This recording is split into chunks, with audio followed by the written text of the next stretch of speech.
माझं नाव विलास रामचंद्र कांबळे, मी सुपरमॅक्स मध्ये काम करतो।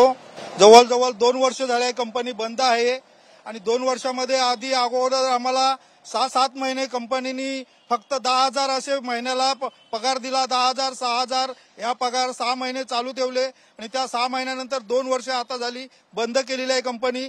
2 वर्षामध्ये कामगारांची भरपूर बेकार परिस्थिती झाली। कामगार 7-8 कामगार आमचे ह्याच्यातून मरण पावलेले आहेत। झटक्या काय घर चालवायला माणसाजवळ कामगारांजवळ काय राहिलेलं नाही।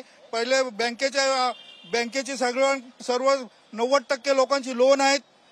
बँकवाले सर्वांना हप्ते जात नाही, तेव्हा फॅमिली कशी चालवायची ही कामगारांवर मनस्थिती मोठी झालेली आहे।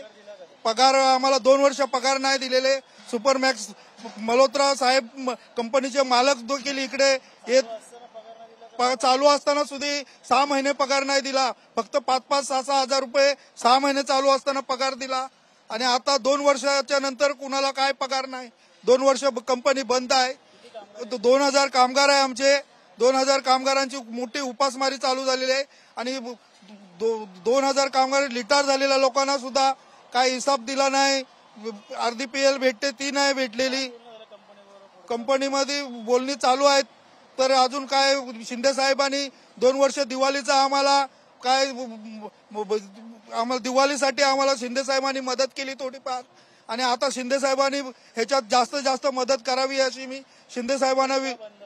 कंपनी बंद काय ते युनियनची आणि काय मालकाची त्यांची काय हातली काय होती ते आम्हाला कामगारांना हे झाली नाही, समज दिला नाही आणि डायरेक्ट बंद करून टाकले। आता 2 वर्ष झाले कामगारांची उपासमारी जास्त झालेली आहे।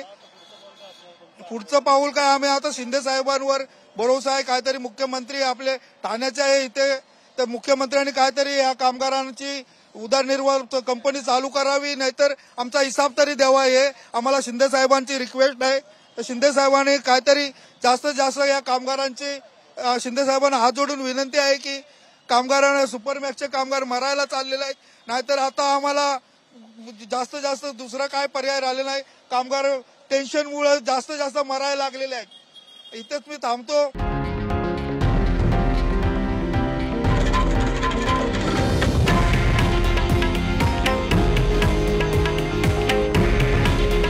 हे आहे देशातील नंबर 1 न्यूज नेटवर्क आणि आपण पाहत आहात TV9 मराठी। काळजी तुमची, हित महाराष्ट्राचं।